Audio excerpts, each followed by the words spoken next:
Yay! Do it.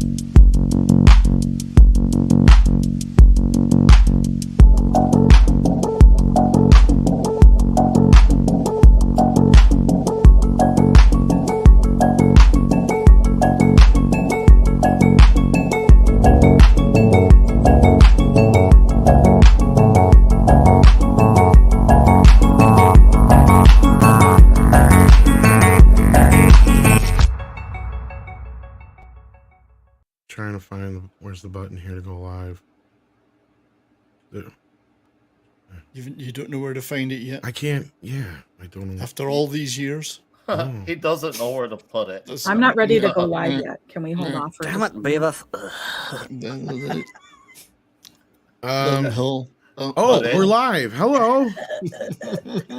We're just fucking around. Hello, everybody. How's everybody doing? It is Monday, and it is just or Tuesday, Thursday. Fuck if I know. It's a day of the week, and with us are people, and people are going to talk about stuff, and we're hopefully going to have fun. And yeah, thanks a lot. And good night. Good night, everybody. That's That it. was great. Cheers. See you. It was good. It was good, guys. Thank you. Welcome to Midnight's Edge After Dark. Please hit that like button, share out the link, let everybody know that we are live, because Lord knows YouTube does not, and I've been told that many, many times. In fact, just today earlier, when I did some MEAD radio, I was griped at by many, well, not at, but people were griping in the chat about not being alerted to the stream. So if you don't want that to happen, then do also check in with social media. I think there's a Discord or a what is it, Gilliard? Gilded. A what? Gilliard? Gilded. Our Fuck Lord- you, Gilded. How can you say that about our Lord and Savior Gilded? Oh, Lord. I thought Fauci was our Lord and Savior. Speaking of Lord and Saviors, Heretic. a man who looks like the Jesus just rolled off the back of a Harley.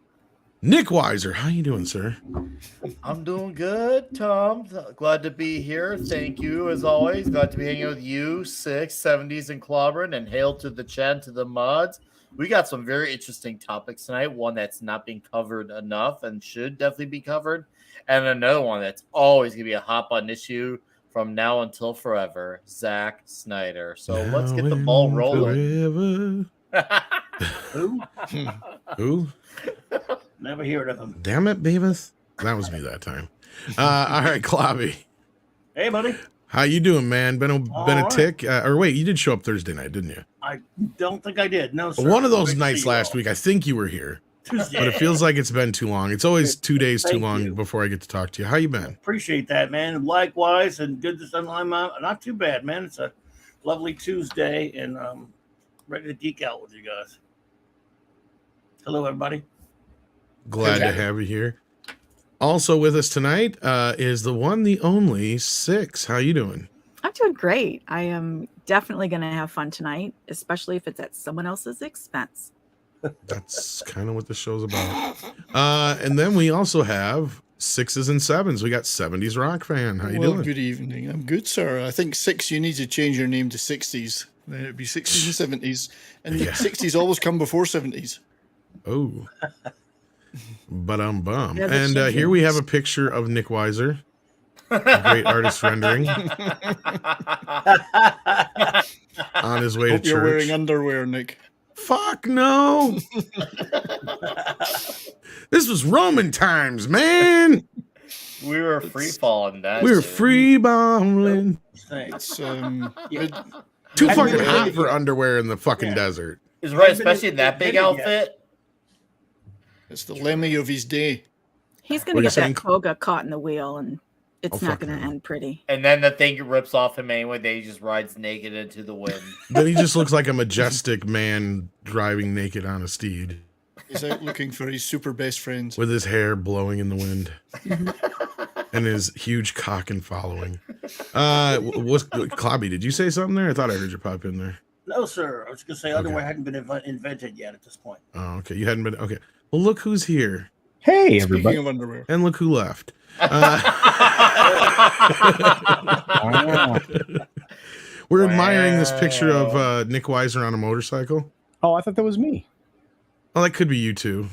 but you know, Take you showed turns. up late. The guy so. in that picture has a big cock, though. Culture. See, that's the difference. Oh, Culture's got a big cock. He keeps it He in a jar might. on his desk.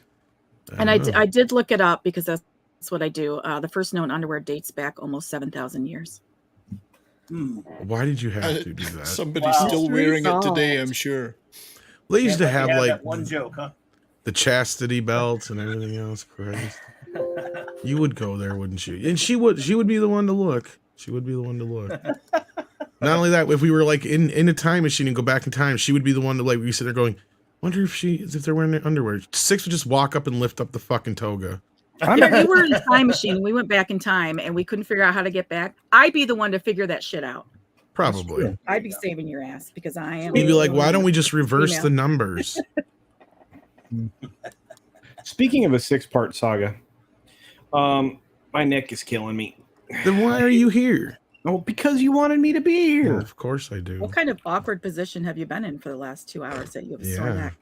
All right, some of us Oh, work. Jesus Christ. Just I'm use a not- pillow in future. Oh, yes, okay. Knee pads? Did you look up Dirty Sanchez? Oh, Glory fuck me, I hole. forgot. Not from here. Looking He right works at the now. glory hole. Glory. What's a glory hole? It's a band. Dirty Whoa. Sanchez is a band. No. Well, maybe, but no. Well, there was a band called Glory Hammer, and I always laughed whenever I heard that name. It's like Glory, Hammer. What's a glory hammer? Well, it's a good Something- band. It's a power metal band, but it's just that name Glory Hammer is just that's such a missed Something- opportunity in so many other ways. A Oh, glory that's hammer is disgusting. something you find in a glory hole. Six. It's a fecal mustache. That's what a dirty Sanchez is, yeah. When a male fingers a female's ass and wipes the remnants on the female's upper lip. Yes. Also known as the Hitler. Oh, This so didn't take long to Oh, so In Hey, fact, you I just- think it just- was renamed from the Hitler to a very racist name. So, yeah. That's gross. you should learn about the Boston pancake. It's just as gross. Same with the rusty trombone and all You that. guys are I going to give her. can't type She this can't stuff. look all these things up so fast.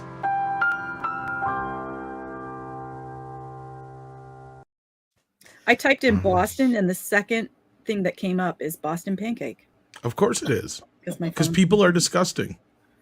When a lover defecates on another lover's chest with permission. You know, Gary from Pop Culture Minefield told me I could shit on his chest for $5. But the worst part is he's making you pay to give him something. That's his fucking fetish, not yours. Yeah, well, I gave him a $5 super chat, and Oh, he why said did you pay something- him? I don't know. It's There you also go. known as a Cleveland steamer, yes. Well, no, because I think with the pancake you get permission. That's the biggest. That's Oh. yeah. They highlight with permission, and apparently there's like a you between you and like a something that like you feel like the warmth, but not the actual shit itself. How many? Why are we having this conversation? I'm guessing many monetization viewers is a are we distant memory for this stream. I don't even think I did, luckily, yet, but good Lord. I mean, if it's not, if you don't have permission, that's assault. Well, it depends on if they're into CNC. What's CNC? Oh, forget it. I'll Google it. Consent, non-consent. But anyway, Is this a record for how quickly this stream did? this has been educating Six Computer, on sex. computer, Six education, you're saying. Six education. computer numerical control is what came up for me. So that's My phone That's is, not. is Virgin like. I was gonna say that's not even close, but yes, Whatever you do, please do not look up Lumpkin at all. it's sometimes people want to make you have consent to go below the border. Sometimes they just want you to go below the border without consent. So yeah, so just run for the border I do what I want until he says no. till he says no. What Yeah. now? Well, I'm See, not that gonna sounds fuck scary. with a she. But you can't say no You very do what easily you with want that to- ball gag in I the do mouth. what I Six. want with him until he says no. See, she sounds like a dom, does she not? Oh, yeah.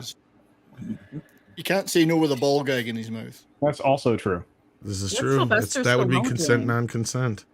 What's Sylvester Stallone doing? Six is That's looking for Six's the way of eject saying, button. move on, move along, move along. You can go Well, live now. yeah, we can go live anytime. People are waiting. Sylvester Stallone's upset. Uh-oh. He calls out the Rocky series producer owner. Says, I want to leave something for Rocky for my children. I can hear him say that. Is that exactly what he said? Y'all greedy. Oh, You greedy and you take it away from me. And I don't like it. It's not right. You know, man creates something. He wants a piece. He wants a piece to take home to him and his family to feed his kids. But he can't because it sucks. You know? 'Cause it sucks. Hey, Mickey. Probably you saw all live? of those things. Yo. Sylvester Stallone has voiced words against Irwin Winkler, implying that the producer behind Rocky films and its sequel series Creed is withholding a significant financial stake in the franchise from the actor. The 76-year-old Stallone God, shared a he's portrait of 76. Winkler as a knife-tongued serpent through his Instagram Sunday morning. Wow. The image came alongside a caption calling for a fair gesture from the 93-year-old producer. A very flattering portrait of the great Rocky Creed producer, Irwin Winkler, from one of the country's greatest, Sylvester Stallone wrote. After Irwin controlling Rocky for over 47 years and now Creed, I would really like to have at least a little of what's left of my rights back before passing it on to only your children. I believe that would be a fair gesture from this 93-year-old gentleman. Stallone has begun to voice frustration in recent years regarding his lack of ownership over the popular film franchise like Rocky that he helped originate. Although Stallone received first dollar gross on every Rocky sequel, he earned net points off the 1976 original, which cost just over $1 million to produce and grossed $225 million globally in 1976, mind you. Good Lord. The actor maintains that he's been deprived of any equity stake in the franchise. This is a painful subject that eats at my soul because I wanted to leave something to Rocky for my children. But it's always great hearing from the loyal fans. Keep on punching, you know? Keep on punching. Stallone's Instagram post concludes. In 2019, Variety reported that Winkler was surprised to learn that Stallone was dissatisfied with his stake in the franchise, pointing to the tens of millions of dollars he received in the profit participation and upfront fees. One source stated that Stallone made more than $10 million on both Creed and its 2018 sequel. Stallone starred and produced on both. I have zero ownership of Rocky, Stallone told Variety in 2019, sharing that an annuity of sorts that could be left to his children after his death was something he desired. It was shocking that it never came to be. I was told, hey, you got paid, so what are you complaining about? I was furious. The original 1976 film was conceived by, written, and starring Stallone, who went on to score Oscar nominations for Best Actor and Best Original Screenplay. Rocky took home statuettes for Best Picture, Director, and Film Editing at the 49th Annual Academy Awards. Well, it sounds like Sly needs a new lawyer. Can anybody tell me why that may be? You said Winkler.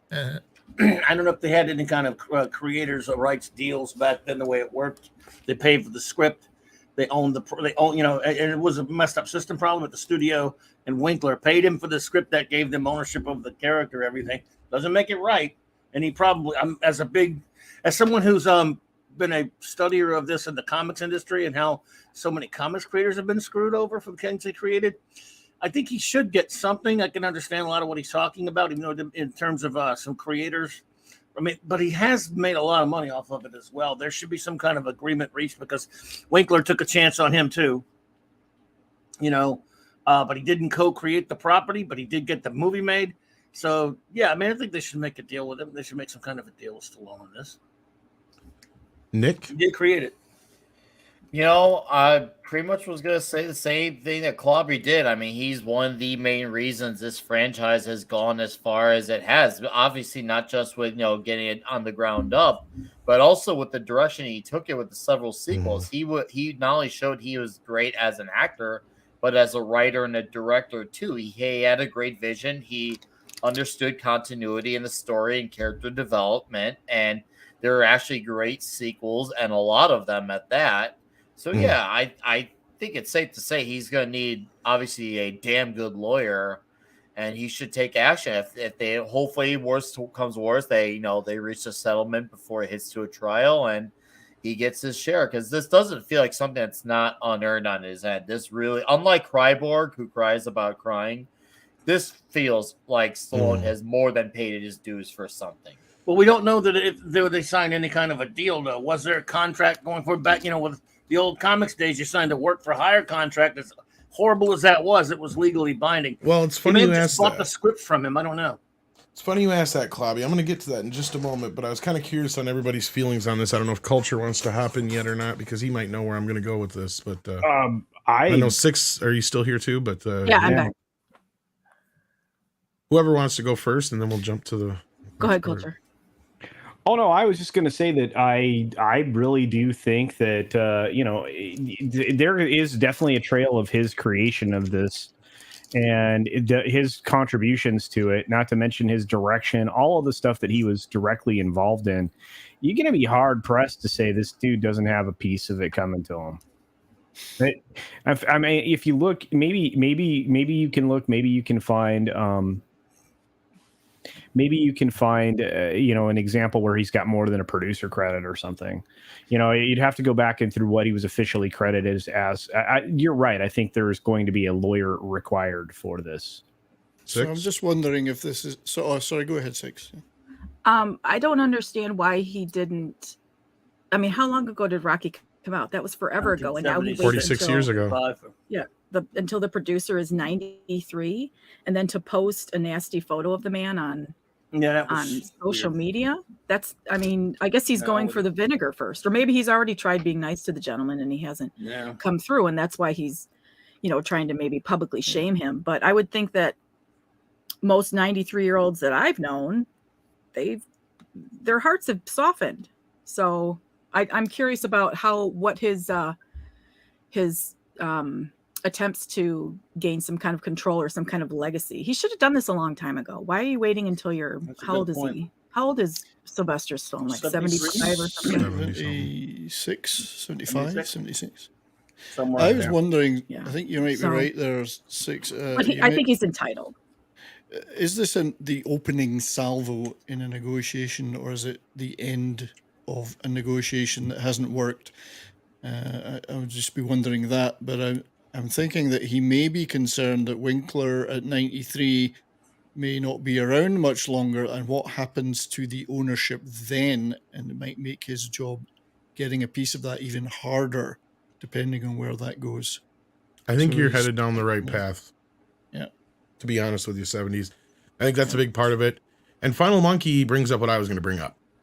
And exactly to your point, Six. After 35 years, there's a rights termination law if you are the sole creator of a property or sole creators. He is the sole creator of Rocky. Why he has not enlisted or tried to do this is beyond me. So that's where I wonder if that's his next recourse here. So maybe 70s is kind of right to a point where all this time since, because that one quote was from 2019, he has been probably trying to work with Irwin in the background to get a better deal. Maybe this is why he's not in Creed 3 as well. And they have refused to work with him. And sure, he's getting some money out of the deal, and that's probably what they'll say, you should be glad and happy you got that. But if he's only gotten tens of thousands of dollars out of a franchise that's 8 movies deep now, that's not good, especially when he's the star of the original 6 films and the creator. So right now I'm curious if that's what his next step is going to be, and that's why I said the whole lawyer thing to begin with. If not, his lawyers have not alerted him to this law, and as far as I know, he would be within his rights to do it. And that is basically where, and this is where Marvel's sitting right now with the Ditko family and all that kind of stuff with Spider-Man and a few other things, and all the problems they're looking at right now, because this law from 1976, which is ironically the same year that Rocky came out, states that after 35 years, and here, I'll bring it right up here right now, provides the framework of the base for the U.S. copyright law.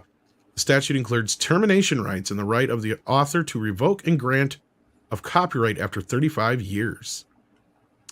So unless there's something like you guys were saying that he had signed over something or other. Yeah, we don't know if there was some kind of deal or not.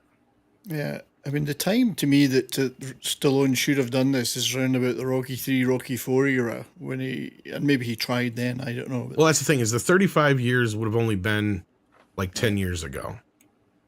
Right. Yeah, but he had the leverage then, I think, to make a better deal. He was at the top of his game then. That would have been the time to have done that. To be, hey, if I'm going to do more movies, I still think he has a shot at this. I mean, just like Final Monkey said, like he's paid his dues and then some by way of acting, directing, and writing. Also, this franchise really wouldn't be where it was if it wasn't for him. I think, regardless of whatever was said or done before, he does have a shot at this at the very minimum. Yeah, he is the franchise. Yeah. At the minimum, he has a shot at this. At the very minimum. I think that it sounded like, when I first read the article, it sounded like, and I know that I'm very ignorant when it comes to people's intentions because I assume everyone is such an angel like I am, but I felt like it was more that he wanted to leave the legacy to his children rather than so much it was about money. Well, and that's kind of what it is. It's money for his kids in the future, right? Exactly. Yeah, and I think... I feel like it's also Rocky. It's his creation, and so he wants them to be... Well, I think that's where he has a right to feel this way, right? Like, right. And he should. Yeah, I totally agree. And yeah, he's acknowledging that he's got tens of millions of dollars out of this. But again, like I said before, I mean, this is probably at this point $1 billion some franchise. I'm sure it's made at least that by this point. You'd think he could have at least made $100 million off this franchise by now. You know, and then it's not like he's probably not going to have something to leave his kids financially. But I think that's more so to it. Your point, Six, I agree. That since the character is his, that they should have a say over the character in the future after he's gone. Maybe a co-ownership with the Winkler family. Maybe that's something he's been trying to do, and the Winkler family just wouldn't budge on it. That we don't know that part yet either. That's actually an important point, Tom, because we've seen what happens to, let's take Tolkien, for instance, with their legacy. If they don't have somebody with the right stewardship in charge, he may want to leave that to his kids so that they look after the character for him and not see it destroyed in the future. That kind of control is what he's looking for, not so much even the money. Kind of like Tolkien. Yeah. Could be. The dignity of the character, yeah. The dignity of the character, yeah. Like, it's not going to get remade, rebooted, rejigged in a disrespectful way. Indeed. And somebody in the chat was saying that this would make a great plot for the next Rocky movie. You know, you'd have Stallone in the ring against a 93-year-old, winner takes all. I think that would be awesome. Yeah, I mean, we don't really know what went on, so we don't know if he has a leg to stand on. But where the hell did Culture go? His system crashed, I think. Yeah, his system took a dump. I thought he was being a pussy again. I didn't realize Winkler was that old, and then he's got. I didn't even know he was still alive, to be honest. That's right. He's got some track record behind him, that's for sure, as well. But I see a little bit from the other side. I mean, you take a chance on a writer, director, or writer creator. He wasn't the director of Rocky, obviously, but the first Rocky. But you take a chance on them. You put some money up. If it was a failure, they're not going to give you that money back just because it's a success. Doesn't mean you owe them anything more from a production standpoint or an ownership standpoint. Well, he did direct 2, 3, 4. 2, 3, 4. Balboa. A deal's a deal, but we don't know what he signed and didn't sign, and we know he's the creator. But you know, you got to look at it from Winkler's standpoint as well. He took the chance on it. I'm just saying, you would think the guys would get together. I mean, it was a very profitable franchise, and they would reach some kind of agreement, but that's not always the case, unfortunately. Well, and that's what I'm saying. Maybe this is a setup warning for him telling Winkler, like, we had this chance to work together. Now I'm just going to go for the whole shebang. That would be in line with him not being in the newest Creed movie too. That's what I said too. Yeah. Yeah, no, you're right. That does line up. So I know that I think about it because he wasn't really all that.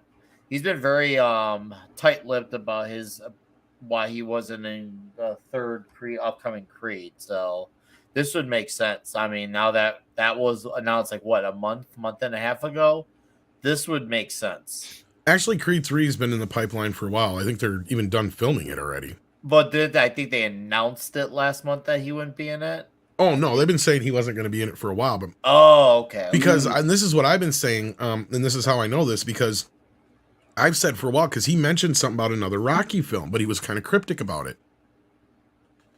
And at that time is when he said he was not going to be in Rocky 3. So I'm like, or Creed 3, I mean. Creed 3, yeah. So I was like, maybe, just maybe they're setting up another film where it's a spinoff, but it'll be like Rocky training with Drago and his son, trying to deprogram his son. And maybe that'll be the next story, because I can't see Rocky fighting again. No fucking way. No, but I can see them doing some kind of spinoff like that. And maybe that's where the point of contention came in, because here's the thing. Even if he gets these rights back, I don't think that includes the rights to Creed. Even though he wrote those scripts, it's only the original film. I think he'll retain the rights to any of those characters, like Paulie, Adrian, Rocky, all that kind of stuff. Yeah. Apollo Creed, but not anything probably after that. That's where it might, So you thinking, Tom, that he may wish to make another Rocky movie, though? The one that we That's where I wonder if he was cryptically kind of saying something about it. He's blocked from doing it.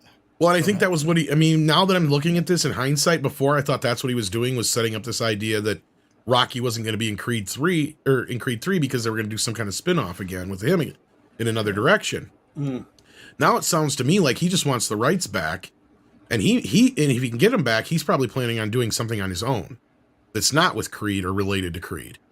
Because Creed 3 is going to come out, and that'll probably put a cap on the Creed story.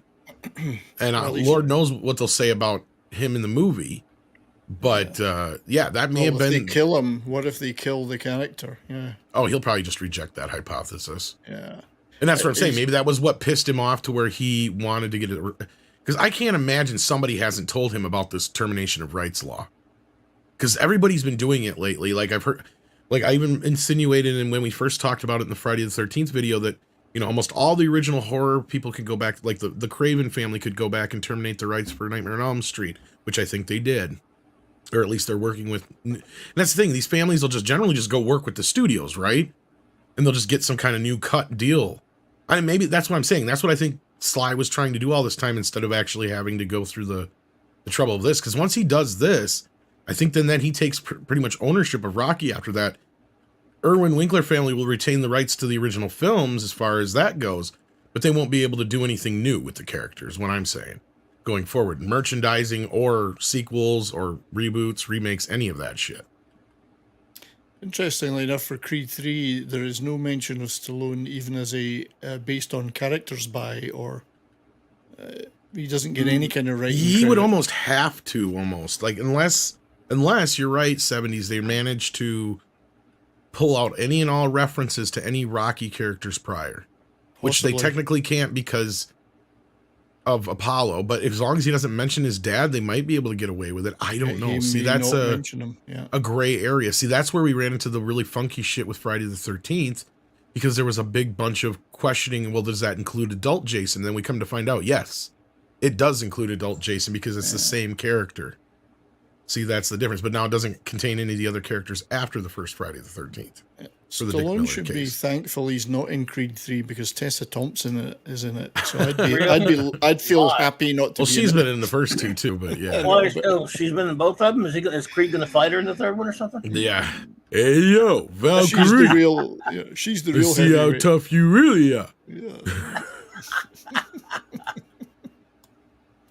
I never got to see Creed 2, so I don't know. Actually, Creed 2 was better than the first one, in my opinion. Pretty good. Okay. Yeah, the first Creed to me was just a ripoff of Rocky. It's the same fucking movie. Yeah. Oh, it is. Same exact movie. The only difference is instead of somebody coming up from nothing, it's somebody who's trying to prove themselves when they came from practically royalty. And yeah, that's the only difference. Even has like a handicapped girlfriend. The old crotchety fucking instructor in Rocky is basically just, you know, Mickey 2.0, but not as mean. Right. You know, like it's the same damn story. But once you get to Creed 2, that's when they bring back Drago and all that shit. And to me, that's where the movie kind of kicks off. And it's like, this is what I've been waiting for. Yeah, and I liked the treatment of Drago. I thought they treated his character very well, particularly at the end. Well, that's what I was saying. There's a perfect development. setup there, right? Yeah. Like to where Rocky could go help Drago retrain his son, right? Because his son's now been trained just like Drago was as a kid. So now they should have to deprogram him, basically. Looking back at the credits for Creed 2, the character creation is credited to Ryan Coogler, who is writing the screenplay in Creed 3. That's what I mean, yeah. Stallone's only a screenplay credit, not a character credit. I guess the Hank VP says he still gets a producer credit on Creed 3, but that could just be a name only, and because that's how he gets paid. And finally, he's back. Stupid computer. Okay, so culture, yeah, I brought in the 35-year deal. I don't know if you heard much more. Yeah. I mean, it's the So I don't standard. know if you want to jump in here and say anything, and then we can go back up the line. Okay. Nothing else to say? No, I mean, it's just, rights canceling deals are happening across the board. That's why they keep trying to create derivatives of stuff. I mean, I feel like, there will be a good faith handshake deal before this other dude dies, and this will get resolved, and they'll buy him off for another 30 years. Whatever. I wonder if he's going to go for the termination. What do you guys think? I don't know if he does. That kind of leaves the Creed creators in jeopardy. Mm-hmm. Yeah, right. Would he really go that far? He could.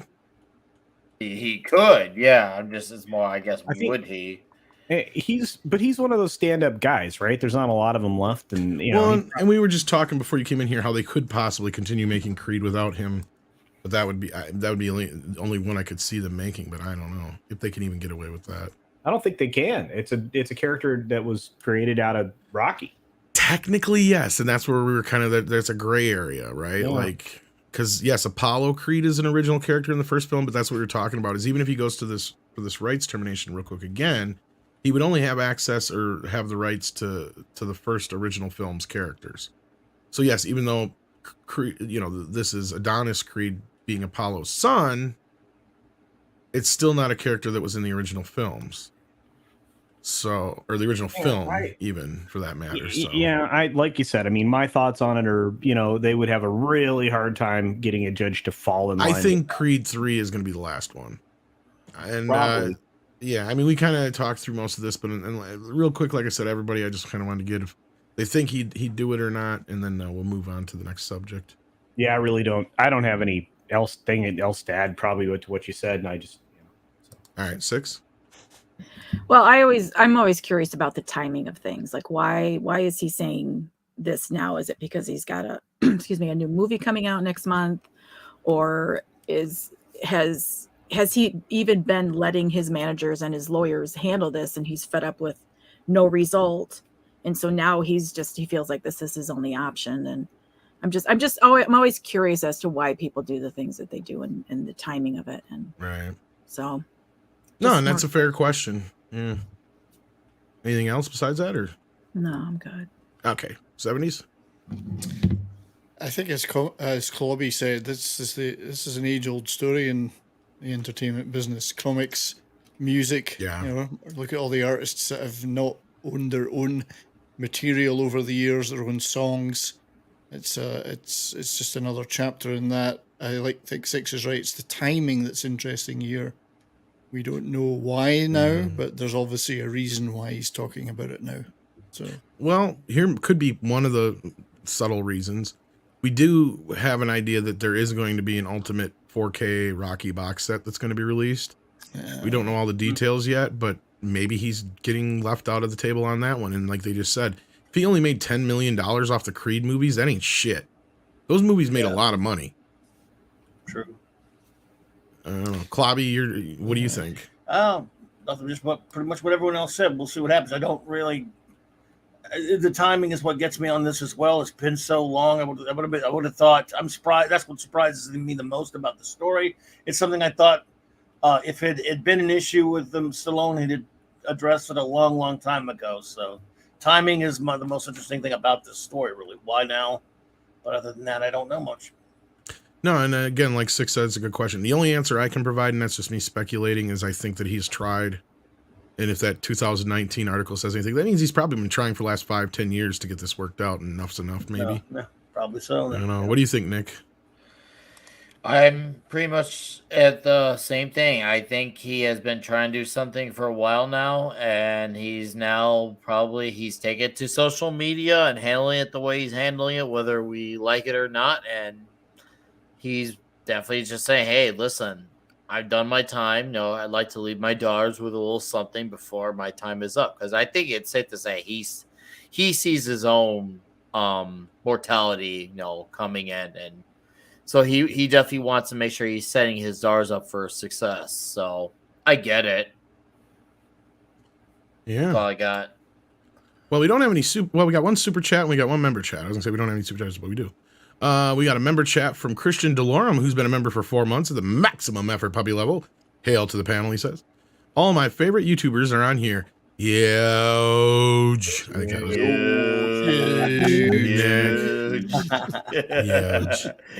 And then he also says, again, Christian DeLorme for Canadian 5 says, hail to the panel. All my favorite YouTubers are on. Go ahead, Nick. Can we get a huge in the chat? Huge. Huge. Huge.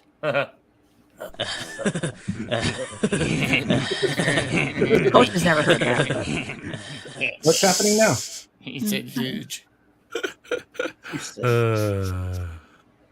All right, Night of Snoke has a question here for us. What will happen to the CW fiction shows when Next Star finishes their buy?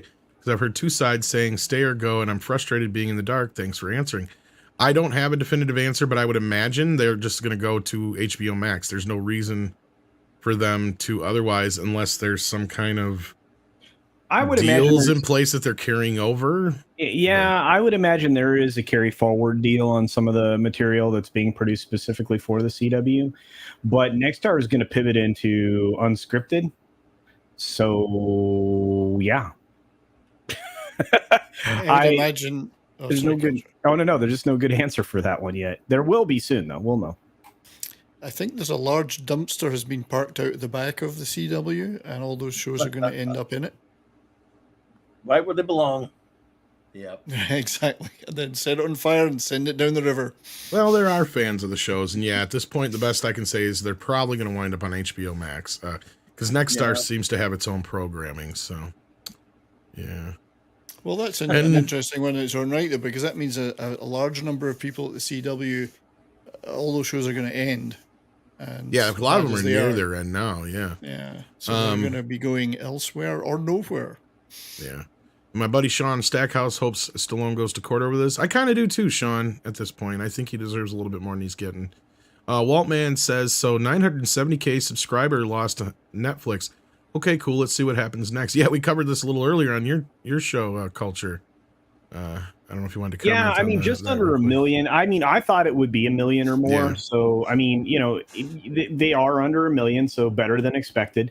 They pulled some numbers that were better than expected. They pulled some numbers that weren't.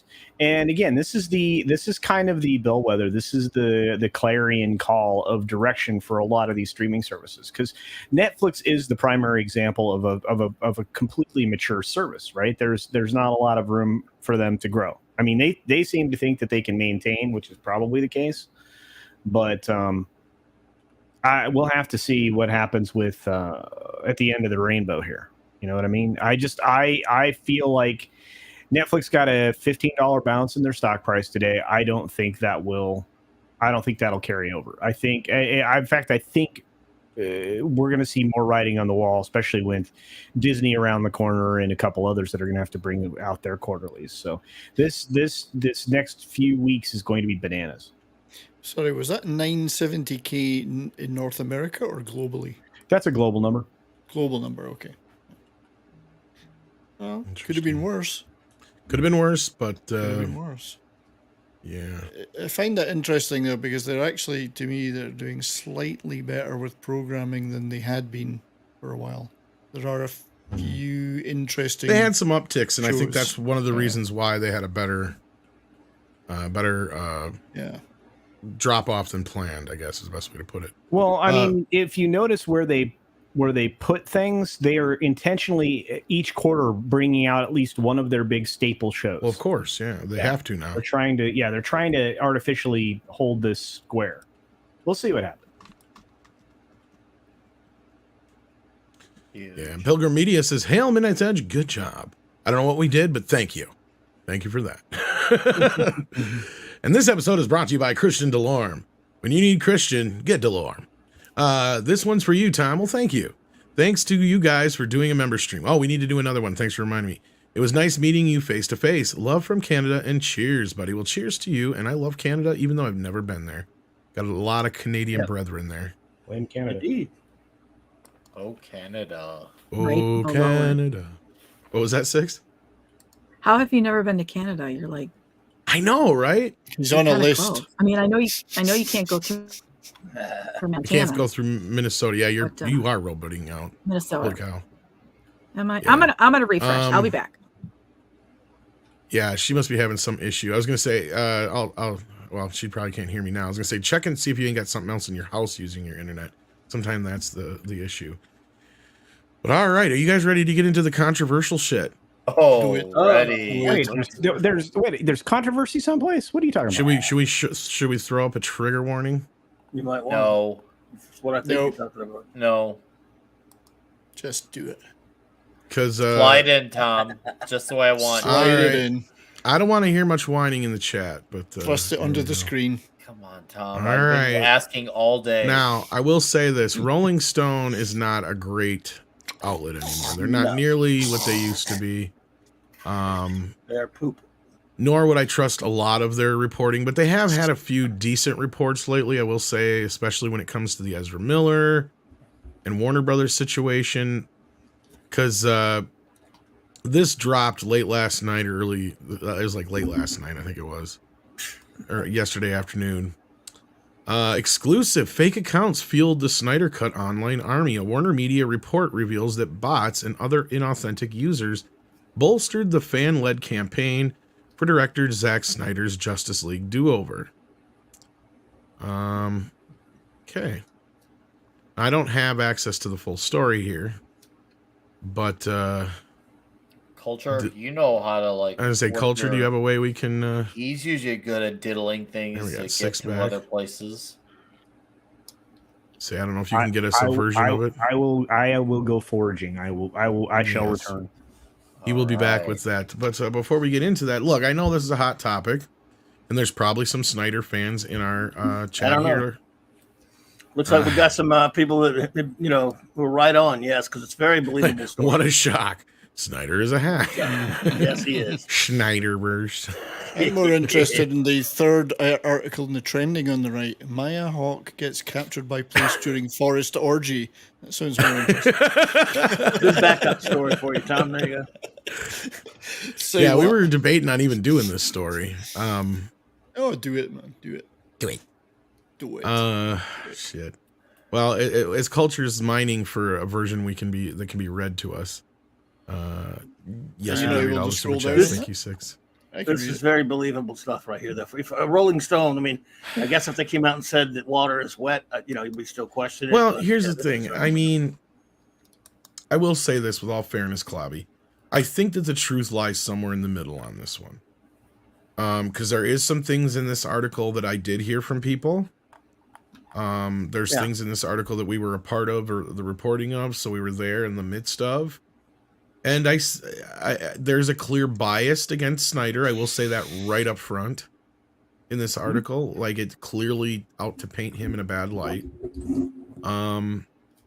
But again, some of these things were things we heard that we may not have necessarily reported on at the time or we alluded to.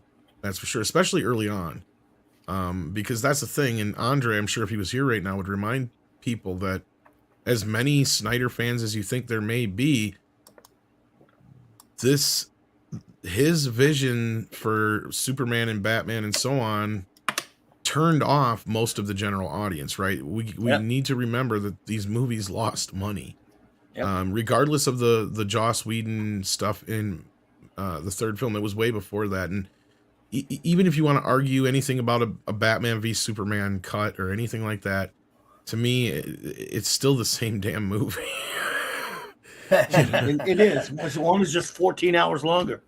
And most people say the same thing. And in the Justice League, on the other hand, yeah, I'll give that the credit that it was a better version than the one we got, but that's not saying much either.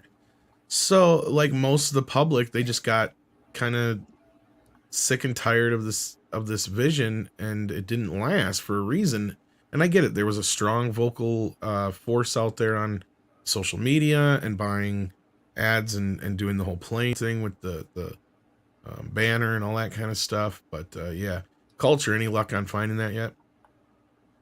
No, I found like everybody covering it, but not. Well, why don't you just read whatever the basic highlights then? Because I don't want to really. I think this is a long article. What are you looking for? Long article. This article, I can't read it because I don't have a subscription to Rolling Stone. I'm not that dumb. I'm not giving them my money. No. Right, so It's funny because I can scroll down it. Do you want me to share it? Yeah, if you can read it, go ahead. I can't. See, I won't let it's me. long, so I don't know how much you want. Yeah, to that's read, what I'm but- saying. I don't really want to get Dude, into the whole if you damn can read thing it, go, dude, go. because I can't Yeah. see. Let me just get Yeah, it into the paywall. right place. I got a damn paywall here. Yeah, maybe I get, Oh, but look, maybe you there's get some one freebie, and I'm getting a freebie. Planet of the Who Apes toys for only $30. Not shopping time. Hey, I did get something in the mail today. I know, I saw knows? it. You can share my screen now if you want. But you can just read it for us too, if not. Yeah, All just right. read. Okay. Yeah. Okay, it is long though. So Zack Snyder was becoming increasingly agitated. Over the course of several weeks in the spring of 2020, the director repeatedly demanded that names of two producers, Jeff Johns and John Berg, be removed from his upcoming recut of Justice League, the DC superhero movie that had tanked back in 2017. I wonder why. His high-powered CAA agent began calling Warner Brothers daily to check on why the pair hadn't been excised from the list of credits. Simultaneously, Snyder's wife, Deborah, another producer on the film, started pressing an executive in the studio's story department with the same directive. Snyder admits the couple asked the studio to intervene after a personal plea to Johns and Berg was ignored. On June 26, 2020, Snyder had had enough. According to multiple sources familiar with the matter, Snyder confronted an executive in the studio's post-production department and issued a threat. Jeff and John are dragging their feet on taking their names off my cut. Now I will destroy them on social media. So that's the opening bit. I'll go down here. A toxic social media movement had already been building around the director since at least 2018, spiking with online cries for Warner Brothers to release the Snyder Cut hashtag of Justice League 2 years later. As Snyder's demands escalated behind the scenes, including for more money to finish his 4-hour director's cut of the film for HBO Max, and access to intellectual property, so did a flood of attacks aimed at Warner Brothers, calls for boycotts, demands for some executives to be fired, even death threats against them.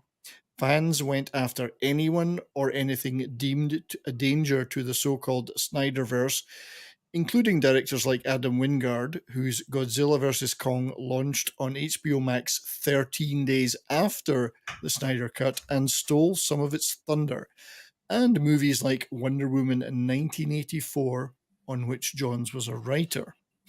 The onslaught included cyber harassment so severe, Warner Brothers' security division got involved. A Warner Brothers Discovery spokesperson declined to comment, as this matter predates the current leadership and new company. Do you wish me to continue? Because it starts to get really detailed. I'll tell you what, I really believe you because it sounds like official and shit coming from you. So yeah. Oh, well, indeed. This is why Yes. Americans like our news coming from people sounding like 70s. Indeed. Yeah, I actually wrote this article. I'm not surprised. I could have. So there's one more interesting one, and as the one more paragraph before it gets really detailed. And as the mayhem built, many insiders questioned how organic the Snyderverse Legion really was. According to 2 reports commissioned by Warner Media and recently obtained by Rolling Stone, at least 13% of the accounts that took part in the conversation about the Snyder Cut were deemed fake, well above the 3 to 5% that cyber experts say they typically see on any trending topic. In public filings, oh, this is a good one. Twitter has estimated that the percentage of daily active accounts on its platform that are false or spam is less than 5%. And I think Elon wants a word with you about that. So while Snyder had scores of authentic flesh and blood fans, those real stans were amplified by a disproportionate number of bogus accounts. So that's the gist of it.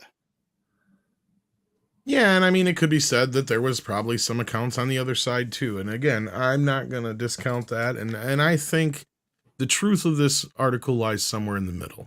Yeah. I should think point out, Tom, sorry, that later in the article, and I don't want to read it too much more of it. No, does keep going if you want to. It does. No, I don't want to. It's just so long, but it does. They imply that Snyder was manipulating that campaign personally.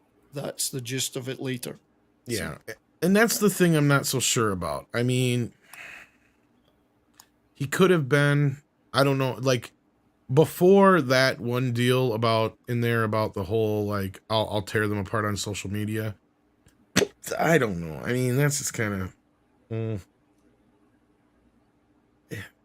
he doesn't seem like he's that kind of a guy. Yeah, well, I'd like to know how he would be able to personally manipulate a campaign that reached 1 million tweets a day. I mean, he could swing influence in that respect. I mean, there is a way to do what he's saying, right? All he has to do is say that this guy was responsible for this, and his stands would just go into action. There's a difference between influencing and directing something like that, though. So I think you're right. So it'd be more of an influential thing, maybe. But that's the thing, is it seems kind of like, I don't know, it just seems against his nature, but I could be wrong.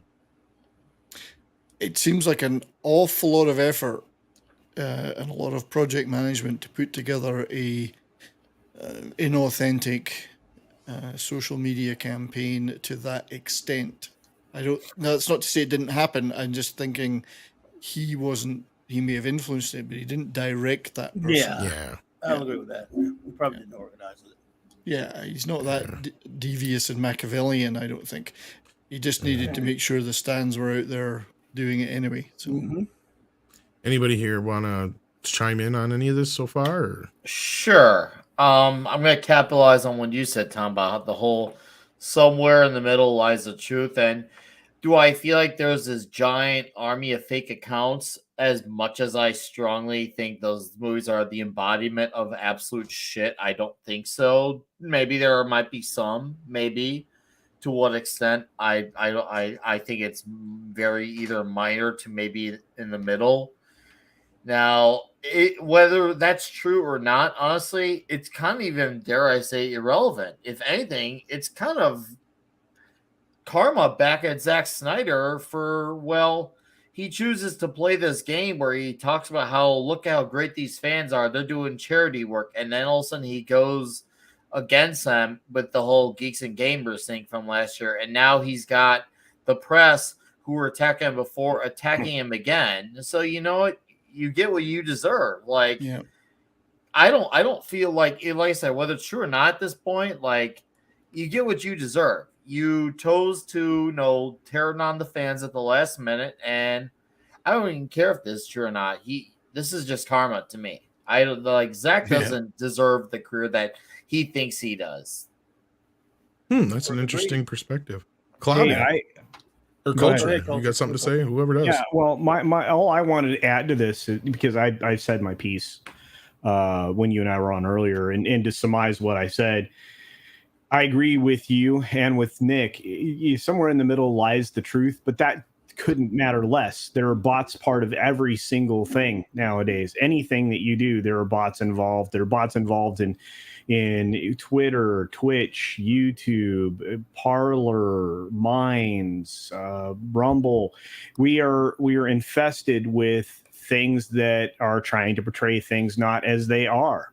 And, both sides are engaged in a form of dishonest information, not misinformation, just honest information. And we're seeing manipulation of poll entries. We're seeing manipulation of language. And honestly, would this surprise me? No. Do I think it's, to use the weasel word of all of these freaking crazy humans, widespread? That's something else you're going to have to tell me how you got there. But it's, it's one of those things where, and you also need to define widespread. But the other issue that I have here is that I don't care. Right. I mean, as Nick said, I don't care. This movie was for the fans that wanted it. So good for them. They got something they wanted. They got that version of the film they wanted. Was it a better film? Not really. Was it more in line with his vision? Sure. Would it make a lot of the other films we're going to get that are going to, be somewhat loosely, tangentially tied to this? Sure. But I could not care less if somebody paid me to. And it doesn't matter. Once this guy attacked the fans and the fan movement that was trying to help this thing happen, I mean, he branded himself, a douche, a poser. Well, and it's funny you bring that up because that's the point where it kind of makes me wonder about this whole thing with, the aggressiveness that he kind of supposedly used to threaten to get his way on this project, compared to how he did throw geeks and gamers under the bus. That to me came off as more passive aggressive, right? Like it didn't necessarily to me, Zach seems. Move. Yeah, and that's the kind of thing. If you listen to him talk, he has a very and again, I'm just going off of what I've seen in interviews and other things about his demeanor. I don't know what this guy could be like behind closed doors. And it even sounds like he sicked his wife like a fucking pit bull on people too. So that I could believe. See, that's the thing is I did hear some similar things to this, but we know for a fact he didn't get. Because, it says something about the demanding opening. Well, first of all, Warner Brothers don't have to open shit for nobody unless they have to pay somebody. In which case, I think they did. I do remember hearing that deal about him wanting Green Lantern in there, but then they'd have to pay certain people. And I think Ethan Van Sciver was one of them. Yes, so they nixed that idea. So he didn't get that. So even though he made this threat, but then again, the influence side of it, I do see that. It was very easy for him to swing the influence of these people. All he had to do is say, this person caused me a little trouble or pain. And let's face it, the Snyder fans would go out and cause these people trouble and pain. Now, I don't know about the death threats necessarily. I don't know if I don't ever necessarily specifically remember seeing any death threats, but I have dealt with enough of them. I've seen the shit they do. And one of the reasons why I say that I think this lies somewhere in the middle is that one specific part, the Godzilla versus Kong thing. I remember on this very show telling my fellow Snyder fans, knock it off. You're not helping your case. But now the Wonder Woman thing, I don't remember any organized thing with the Snyder fans on that. I don't think anybody was paying attention to that because it was a piece of shit. That's right. Nobody cared.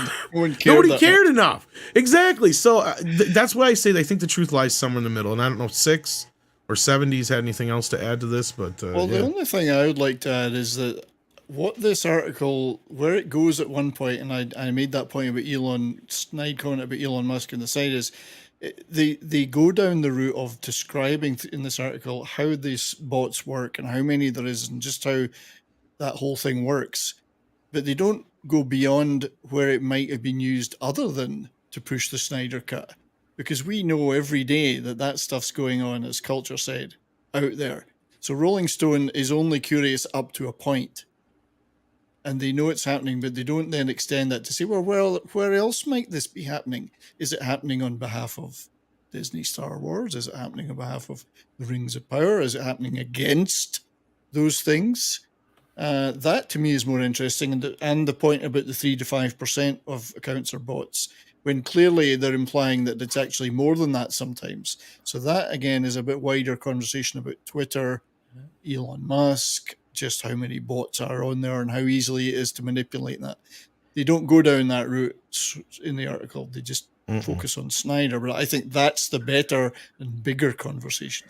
It's like a battle of who could be even more shittier to whom at this rate, because Rolling Stone sucks, Zack Snyder sucks, the people Zack Snyder sucks. Look at you, Ezra Miller.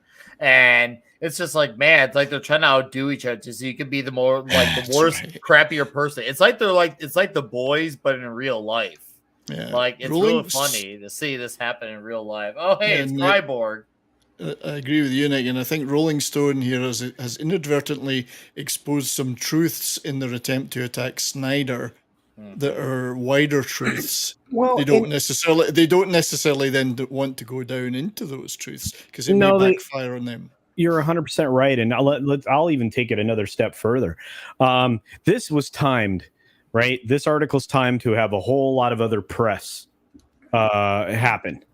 Okay, so be cognizant of that. I mean, you have this story on Screen Rant. There's another one from Screen Rant that talks specifically about Justice League Snyder.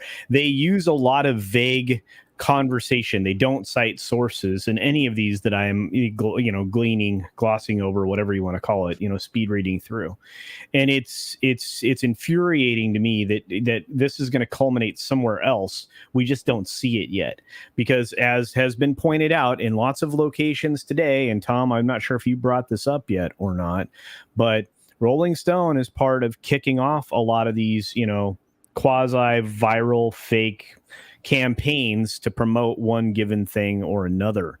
And I'm not sure if you want to dive into that, but we certainly could. It looks like we're losing 70s here right now, but thank you for being here tonight, buddy. No problem. Thanks for having me, and thanks to everybody in the chat. I would just like to urge everyone in just a little over an hour and a half to go over to 32 Flavors of Nick Visor and join us for Toxic Tuesday tonight. Which is going to be Beavis and Butthead Take America. Hopefully see you all there. I'm already over that laugh. Never be over Until that then, laugh. I'm never over any of your sound effects, but that one is. No, not the laugh. Till then, buttholes. All right, we'll see you later, bunghole. See you later, guys. Take care, everybody. Bye, Brian. All Yeah, right. I don't know, Nick, about what you're saying about how you don't think Snyder's like some, manipulative mastermind. I think he is. I think he knows. He talked about these. He knows how to get his little minions to do things for him, stuff like that. I mean, he's sort of like not exactly, like you said, passive aggressive in a sense, not exactly going out there and telling them to do things, sort of more along the lines of who will rid me of this turbulent priest type stuff. So exactly, he just talks, he just puts it out there, and they, they'll do anything he says. He's got a real cult going. There are plenty of nice people that like his terrible movies as well, unfortunately, but a lot of them are rabid dogs for him. I'm going to go out there and get in trouble saying it. But not everyone who likes his movies, by the way. Just some. Six, you've been rather quiet. Anything to say about this before we move on to Rafe Fisher? I do. This is an incredibly long article, but I've just been scanning it, and it's really interesting. And I, excuse me, I want to read a passage. It's from the end of the article.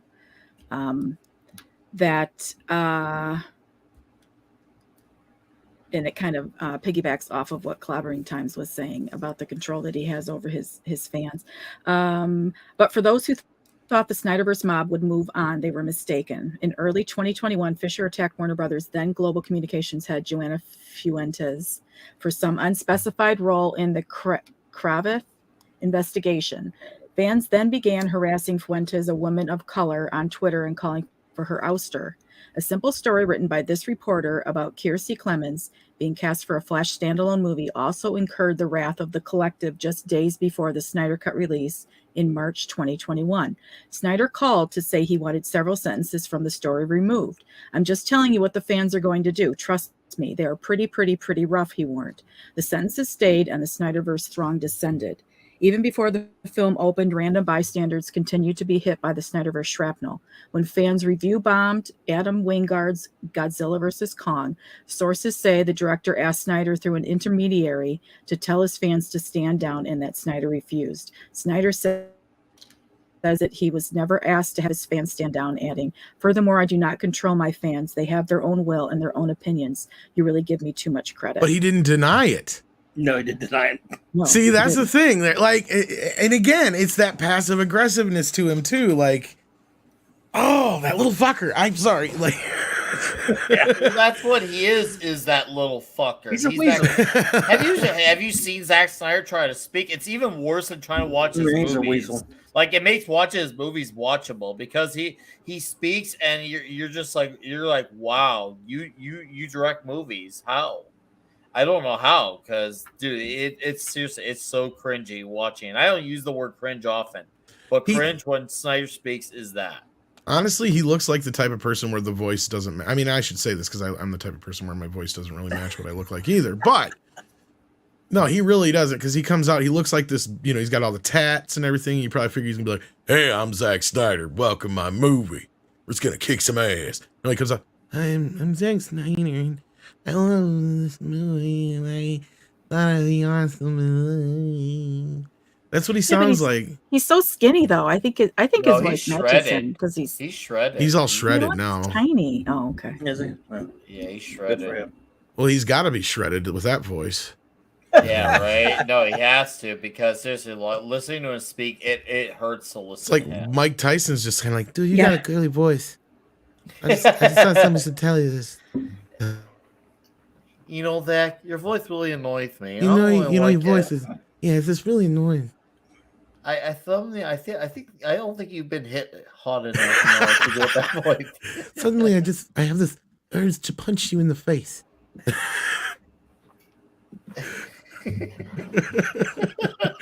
Mecca J says Snyder fans are the same ones that defend Kryborg Fisher and Amber Turd during her attacks. That too. Yeah. On Johnny. I have absolutely zero sympathy for them. And I was expecting the audience to be a little bit more raucous when it came to this, but no, I'm glad you're all are pretty well behaved and or at least logical human beings. So let's break into this news a little bit, because this is hilarious. This right here tells us all you need to know about this. Ray Fisher slams Rolling Stone Zack Snyder Justice League report, but he's disputing the claims. Declined comment, though. Isn't this typical of him? It's like, I got the proof. Where's the proof? I ain't showing you. I just take my word for it. He's the Hollywood version of Russiagate. That's what he's the Hollywood version of Russiagate. Wow. He's like, just take my word for it. It doesn't matter. Just believe me. Believe all Kryborgs. Hashtag believe all Kryborgs. Dude, indeed.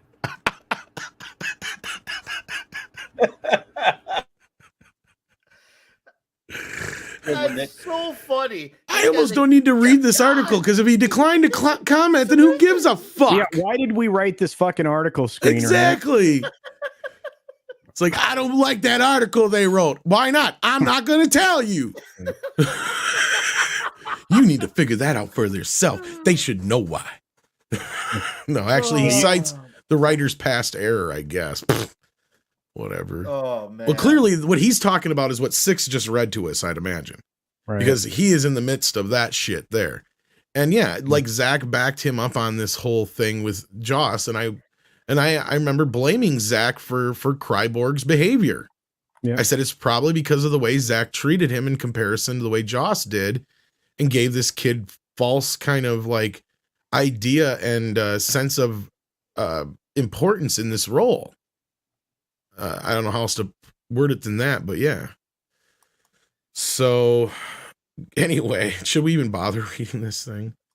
Come on, dude. It's Kryborg. You got to read it. Kryborg. Okay, well, yeah. basically, this is what he did. Let's jump to this. He posted on, it looks like Twitter. Rolling Stone and Tatiana Siegel need to amend this article immediately. Neither myself nor anyone on my team ever declined to comment to Rolling Stone. Furthermore, this type of rumor mill reporting is offensive, dangerous, and willfully evasive. And while being tried to reach for comment, he declined to comment. Wow. So that's what I'm saying. It's like, who are we going to believe, Ray?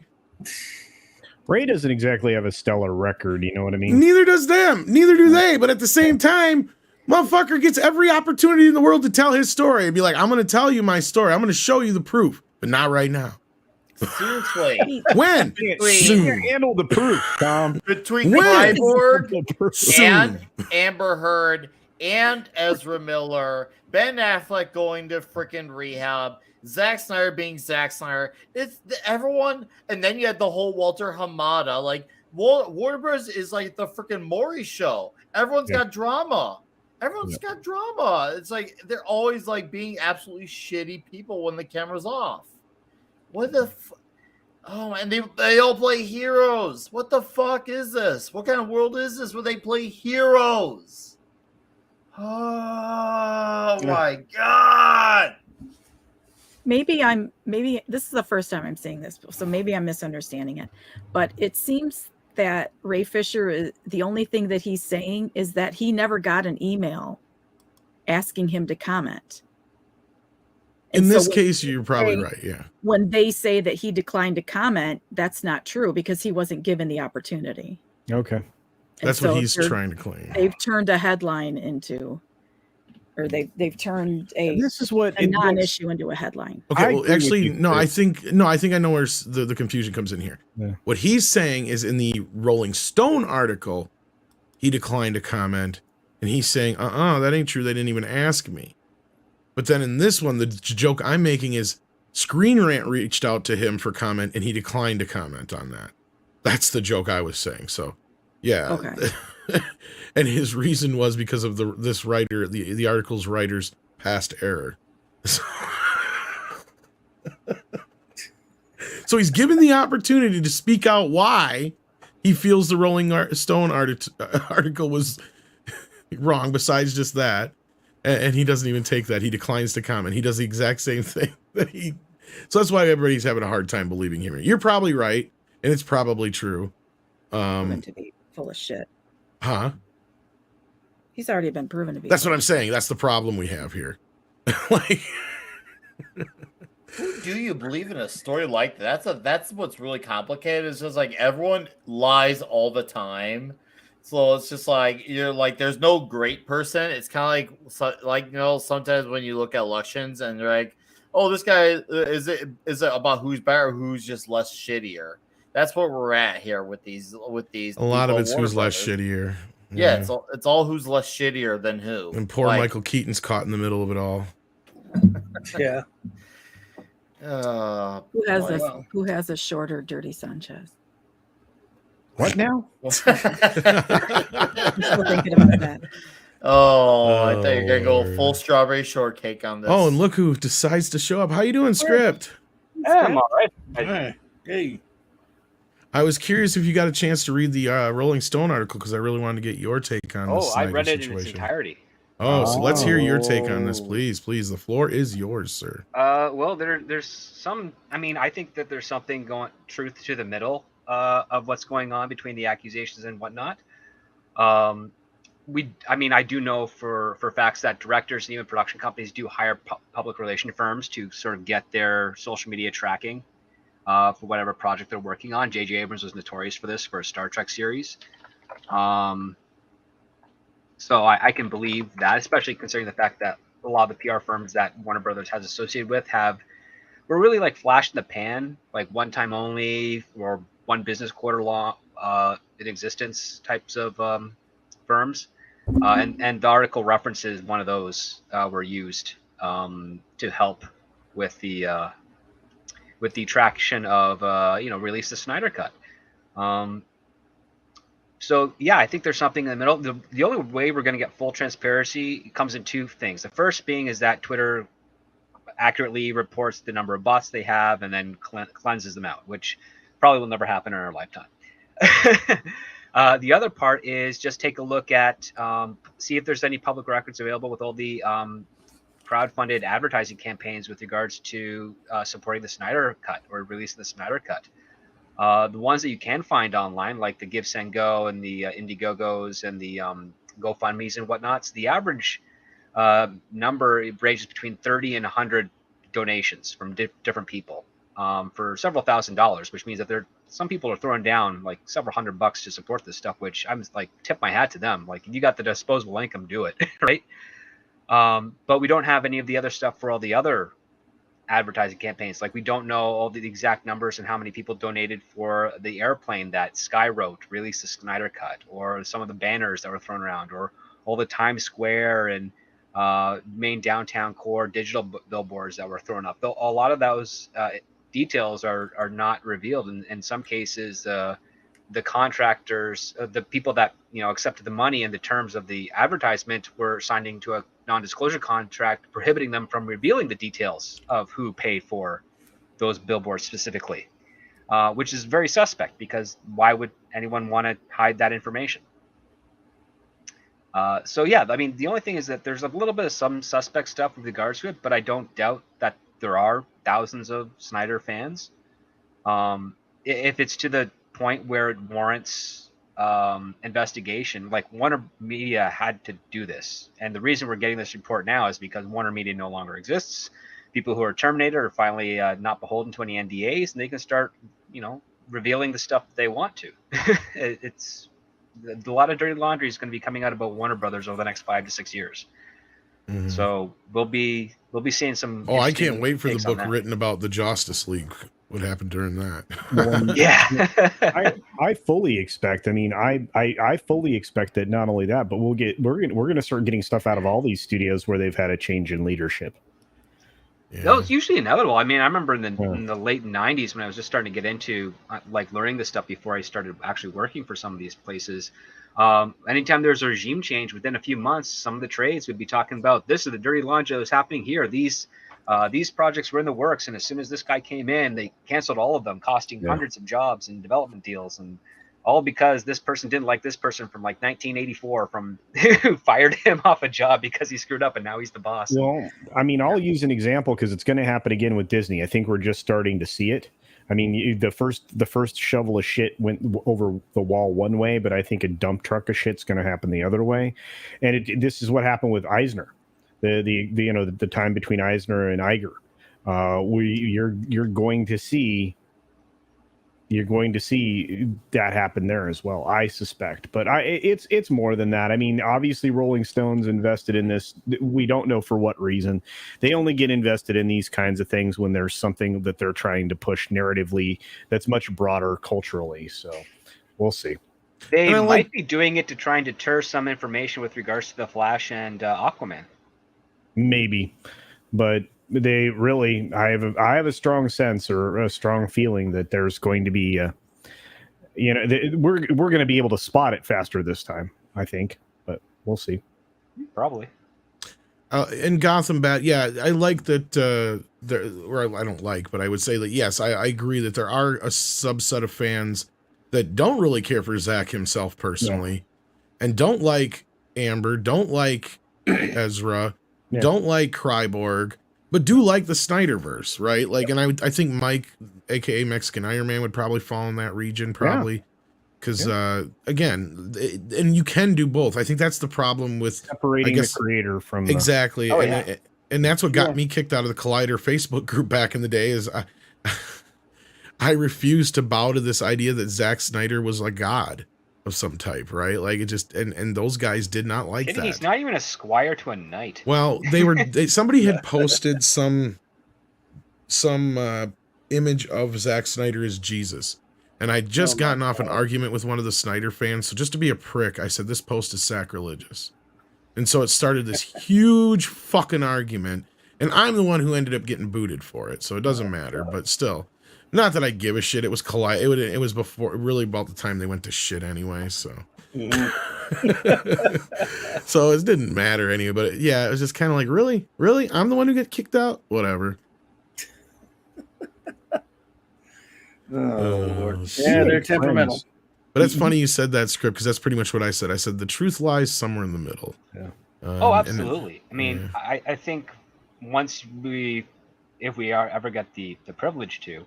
Learn how many bots are actually part of Twitter and Instagram and Facebook and all that other stuff, then we'll be able to, better ascertain an accuracy with regards to social media trends. I mean, that's the other part too. It's so easily manipulable. There's so many companies overseas that are hired for dirt cheap just to do user interaction. Yep. There's no reason why anyone would do that. Would not take advantage of that if it could facilitate their means. I mean, think of it this way: Zack Snyder got paid twice to direct the same movie. Mm-hmm. Yep. And he may say, "Oh, he never got paid." That's BS. Everybody knows that's BS. He had to like finagle like $15 million for extra stuff for his Snyder Cut on top of the They 70 to 80 technically million. spent more on his reshoot version than they did on the first Deadpool movie. Keep that in mind. Yeah. That's not true. They didn't pay the VFX people. That's the thing. There's an asterisk with that. But Yeah. but they spent $80 more million on a movie that already cost them what, $200-300 million at least? 200 and change plus advertising. Right. Yeah. Well, I'm saying what they ended up losing on the whole endeavor. That's what I'm talking about. They lost some metric assload on Like with Matt, we got Matt in the house. He says, "Am I the only one who refers to dead pixels as Snyder pixels whenever they pop up in?" There's plenty of those. Ouch. Waltman's in the house and says, "The real question for this article is why bring him up now since this cut is out? Strum up drama again or attempt for media outlet survival?" I think there's various reasons, Waltman, and we may not know the exact reason yet. I think a big reason is this, and I'm curious to hear Scripps' take on this specifically, is I wonder if it's because this is a sign that they are going to kind of sidestep away from this Snyderverse, and we're going to get a new revised version of DC going forward once all this mess is sorted out in the next couple of years here. I think that's kind of where the they're... Snyderverse is technically done. Technically dead already, exactly. I mean, it's had its stuff. I mean, the only echoes of it are Wonder Woman and Aquaman and The Flash, essentially. So, I mean, I don't see what the issue is anymore. It's like until Zack Snyder gets a deal, which it's always possible because I mean, I totally believe that he's talking with Warner Brothers to try and get what he can. I don't think it'd be in the best interest for Warner Brothers to go that direction. That's just my opinion. Like if they do, I believe it, but it's like I don't think it's going to be a good idea. I guess let me rephrase my question then, because this I think you're right. I think it's more so. I think that this is more of a signal to the Snyder fans that the Snyderverse is done. Let's say from somebody at Warner Brothers. Could be. That's a good point. Is that what you guys agree with that? Yep. Yeah, a lot of what I can believe that. Yeah, I see that. The thing is, it's getting them to understand that because they don't understand that they are holding out more. I think they might be holding out more on hope that this is going to happen than Star Wars fans thinking that Kathleen Kennedy is going to go. They just really believe that this is going to be the big change. This is where it's going to happen. This is it, guys. It's finally going to happen. We're going to get the full Snyderverse announcement. It's just like it's not going to happen. No. I think of it in this terms is that what if they decide to do the Snyderverse, they've got 10 years of failure since 2012 to 2022, technically, of their DC properties. They have not done what they wanted to do. The closest one financially that's associated with Snyder's vision is Aquaman. And that's also, not a great movie either. But financially speaking, that's the only one that really did do well. I mean, even the Birds of Prey stuff is a Snyderverse style film. Yep. It's got all of the cast members from that. The one that distances the most is kind of like James Gunn's Suicide Squad, which oddly enough is a mockery of the Snyderverse. Same with his Peacemaker series. So there's reasons for that. I mean, if you're doing the numbers, you're like, okay, we've had 10 years of DC films. We've had 3 changes of head. We've had Zack Snyder's main vision. We've not netted a single billion-dollar hit aside from Aquaman out of all of them. The Joker doesn't count because that's not associated with that universe that we established. And when we look over across the street to Disney and we're like, in their 10 years, how many billions of dollars did they make? And how many more films were they able to push out because of the popularity and the demand? Because this is the one truism of Hollywood. If something does well with the audience, they don't sit on making follow-up films. They rush and push them through as fast as humanly possible to get them out there to take advantage of that fan excitement and that money. And we've been waiting, 10 years for a sequel to Man of Steel? I haven't. So, although Cosmic Vader, not to shit on your parade or anything like that, does that necessarily mean Cavill is done? Maybe not, but every day that goes by without some kind of announcement or movement on some kind of deal with him is less of a chance it's going to happen. Because that means he's more busy doing other things, he's getting that much older, and it probably means they're going to go a new direction at some point here soon, because he's also more expensive the more and more you wait. He's got Highlander coming out here pretty soon, he's on The Witcher still. And he might be Bond. He's probably one of the guys that's up for the running in Bond. I wouldn't be surprised, even though he may be a bit too big for that even. It's hard to say. I don't think he is either. I think if they were smart, that's the route they would go. Yeah. But that's just if they were smart. Did you see that bologna sausage article where they had this African American, or excuse me, English African, I don't even know how to say that, a black English person that was going to play Bond? Did you see that bologna sausage article? I might be able to find that again. I vaguely remember the one you're talking about. And this is another thing I was going to bring up too. The other reason on the timing might be because I know they're finally releasing this on standard Blu-ray and on other digital platforms today. I think is true. I thought it was like last week or coming up here, but yeah, that would make sense too. And that's just a signal to people that this is kind of where it's at. This is where, you know, with a lot of the reporting lately with the whole Zack Snyder thing, yeah, it could continue on HBO Max. I wouldn't be surprised, but don't expect that to be the main DC universe. And that kind of, like, and Script will tell you too, that kind of goes a little bit against what Zaslav kind of wants to do going forward. So we'll have to wait and see on that, I think. So what the hell is this 6? Do you want to talk about, what's this about, Slave Leia? For the on the t-shirt, you're talking about. Yeah, they switched out Slave Leia for Hoth Leia. Really? What? Those fuckers. Let me see if I can get close enough to this thing. Well, this is the wrong shirt here. Where is it at? It should have been the link. Oh, this is what popped up for me. Diddly. Can you make? Oh, maybe it's bigger? okay. I think I see it in there. Okay, I don't know if I can make it bigger now. Let me see. No, that's all the bigger it'll let me make it. Tom, I believe in you. You can always make it bigger. Screen bigger. Let me see if I can make the image in another tab here. Hang on. Okay, then I might be able to make it bigger. Here we go. Let's see here. I see what you're talking about now. I don't know if I can get much bigger than this, but we can try. Yeah, the old Return of the Jedi art right here. Instead of it being Slave Leia, they changed it to Hoth. Those fuckers. My God. What the fuck? That's horrible. They did. Idiots. Carrie Fisher should be rolling in her grave because she's like, I worked out for several months to get shit. that body. Well, didn't she say she wasn't too happy about them discontinuing the idea of Slave Leia anyway? Mm-hmm. That happened after she passed away. No, I thought it was before that though. Script. They said they were going to stop making any merchandise. I was going to say, yeah. They've been talking about it, but yeah. They talked about stop making merchandise. That's one thing, but like not. They don't call her Slave Leia anymore, right? That too. Yeah, they changed. Right. They don't. Yeah, they kind of erased that whole thing. Away. Yeah. That's pathetic. Yeah, they're not going to be happy until they just erase the past. Yeah, that's for sure. Christian Delorme says, "Hey Tom, shout out Nick. It's never huge enough. Casino, you are very cool, and you have a great taste in cars. By the way, I find 6 pretty hot. Cheers. What about Script Doctor? I think it. Yeah. What about Script, the great doctor? And I find Script late. I think that's that is true. So he doesn't deserve one. But Klobby's been here the whole time. I'm late. I don't. How long would it take you guys to start the show today? It's supposed to be. At I don't know, but we were. Took a we little were while. here not too much longer, and I did start a little later because Paulie asked me to. There's no. We don't keep track of parties on Mead.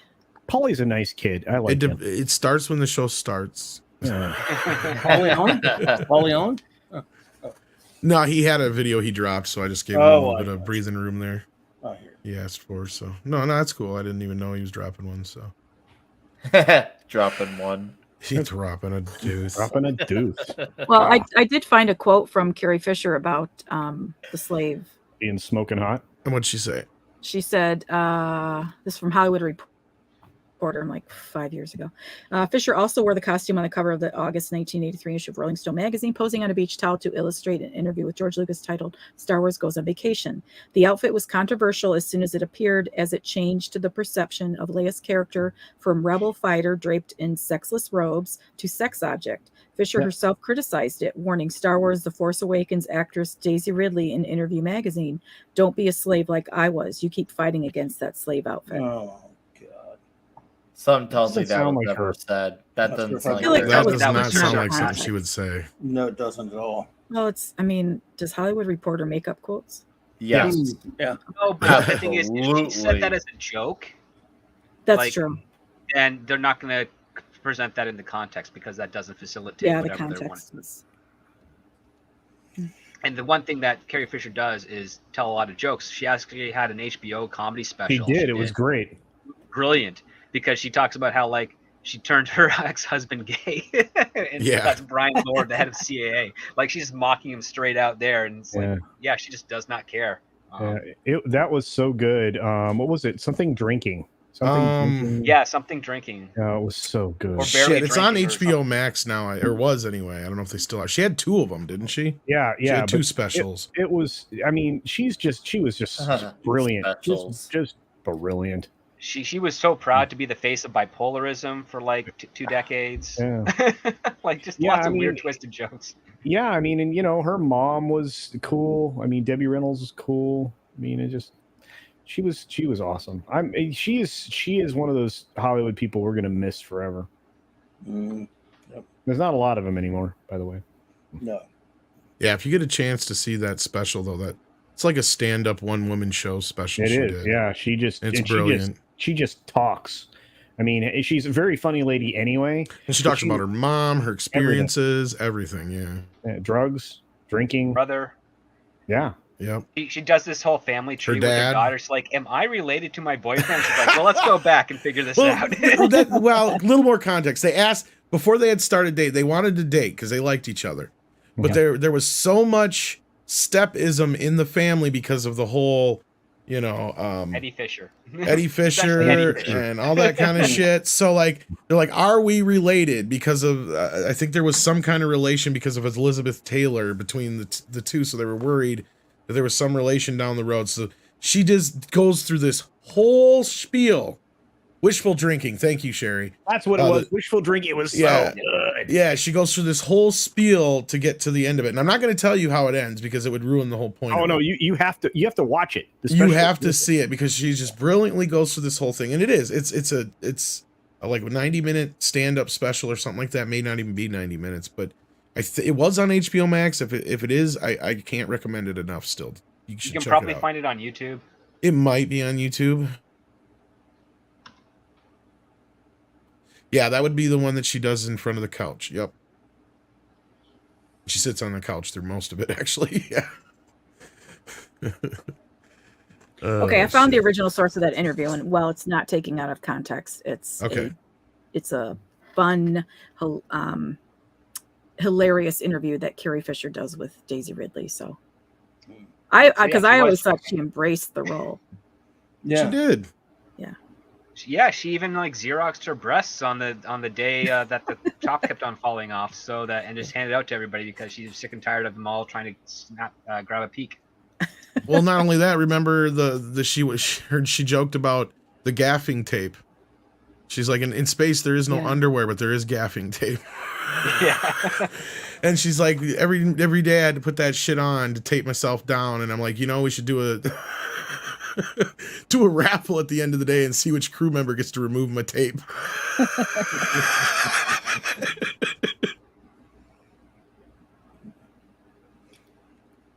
She's like, it would build morale.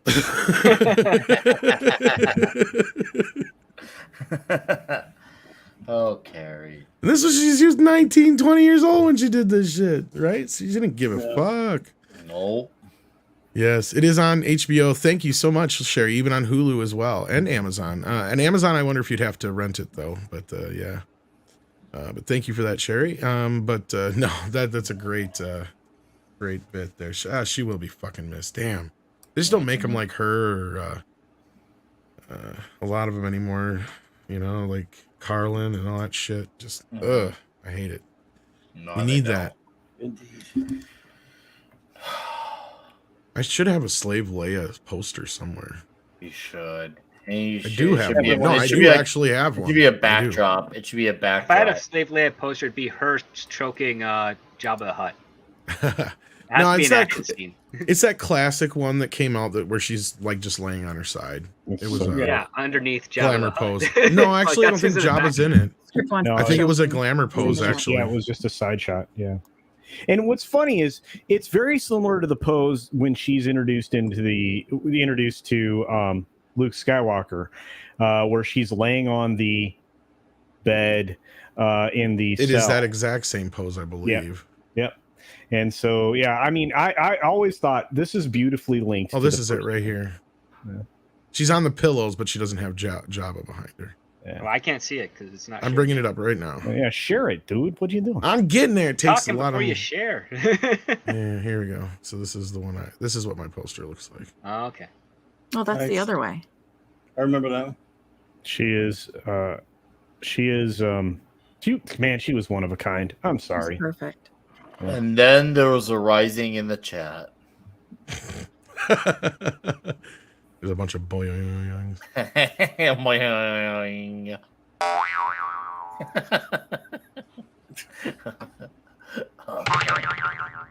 That one's a little better.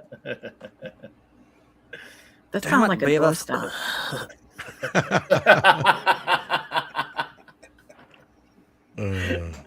Oh, Jesus Christ. Dude, Mr. Slave is like, hell yeah.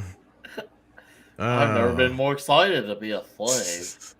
So tonight, Nick, we're going to talk about Beavis and Butthead. Speaking of damn it, Beavis.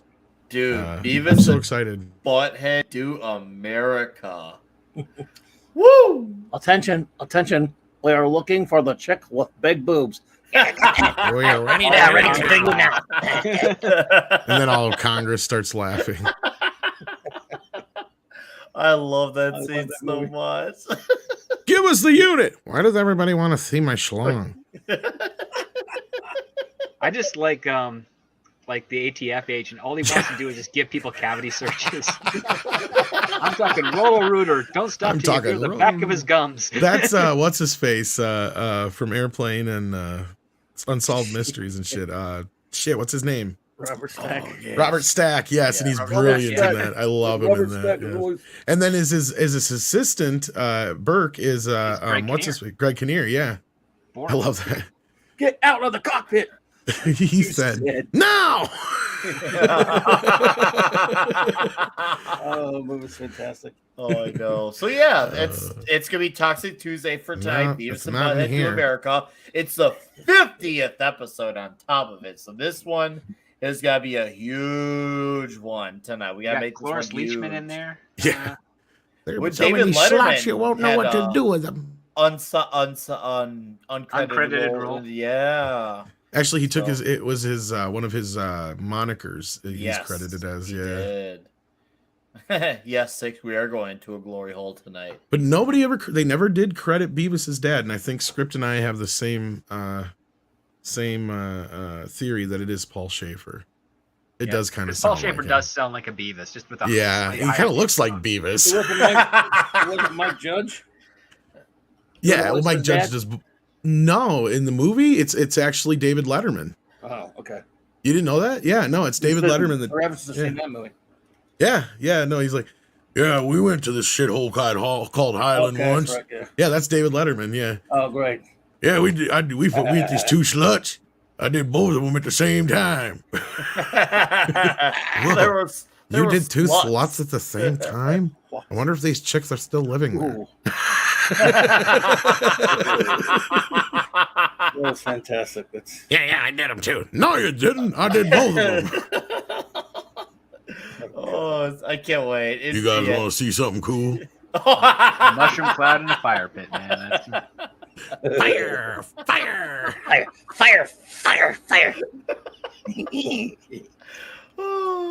Yeah. What's hilarious is he's Thanksgiving. eating all the beans. He's not giving the other guy any at all. Beavis' dad. He's not getting. You watch the scene. He's the one eating all the beans. He's not giving anybody else any at all. They're all just sitting there watching him eat. Oh, Yeah, yo. Oh man, I love that movie. That movie is hilarious. It is a perfect film. Bruce Willis just always getting frustrated Yeah. when he's getting like screwed damn over it. by Demi Moore. She did it to me again. Oh man, no, I can't wait to talk about it. I've watched it twice in the last week, so it's just like, and it's so good. I love that when he's like, "The joke's on you. We're back together," and then she just turns right around and turns on him. It's like, Oh, yeah. You fucking hussy. He doesn't say the F word, but yeah, like, you snake or whatever she says. He says, but yeah. It's just funny because that movie is rated PG-13, but it is less. There's less language in the movie than what's in the TV show, right? Yeah. Which is Well, hilarious. did you know that? Well, when they had to see with their principal, they almost gave it an R because they originally had him show his ass. I'm like, all the shit that's going on in the movie, you almost consider it R because you almost saw the principal's Which is ass stupid being- because, like I just said, they're more tame in that movie than they ever were on the show. Yeah. Yeah, but it was MTV, dude. True. No, but that the MPAA was gunning for him. Well, yeah, from the very beginning. But yeah. Oh man, They were lucky to get the Have you guys- PG-13. Have probably. you ever done a retrospective about because we're talking about great classic animation, South Park and the first episodes being like all cutouts and shit? Not quite, but we've talked about it. Yeah.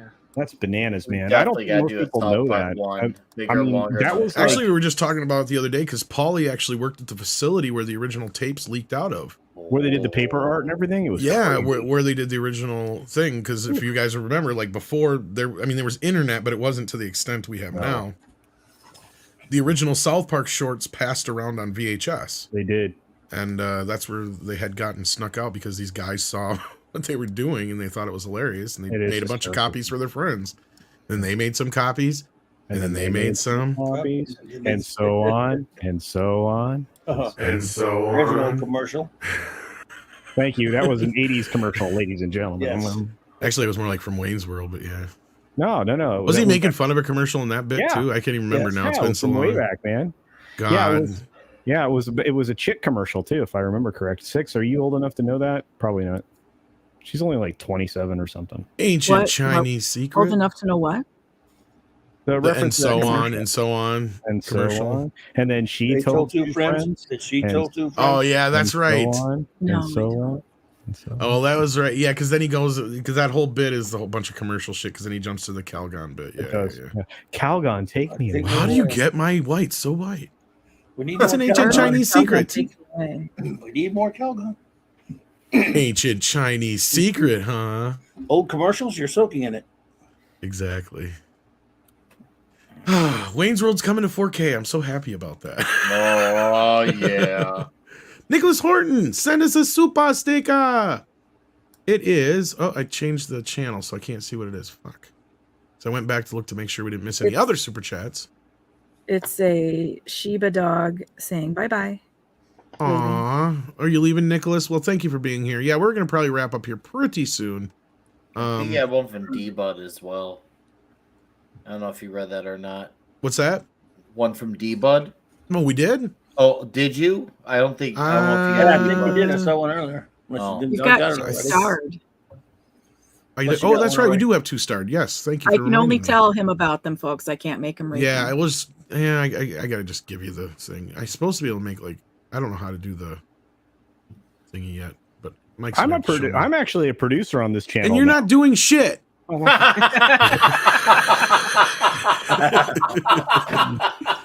That was great. It's true. He's not getting any slack from me today. I'm sorry. Oh, that's. I hope so. You have the power, but he just sits there and twiddles his thumbs. No. Well, D-Bud Martin says, just a gift to celebrate. Oh, thank you, D-Bud. Just a gift to celebrate your return of the original MEAD radio. That's right. By the way, 70s has his own pirate radio channel, folks. You should check it Yeah. out, too. That's Oh, right. right. Oh, He plays some good tunes. And I always go in there and pick on him. Yeah. Make him play something that's against his, whatever he's doing. Because he'll usually have like a little theme going. You should have him like play Kansas, like Dust in the Wind, like right in the Well, middle of if one of it's- these rock sessions. if I'm it asking works. for Debbie Boone. Yeah, well, if I had the chance, like whatever. Like if he's playing 70s rock, I'll ask for something out of the 80s. Yeah.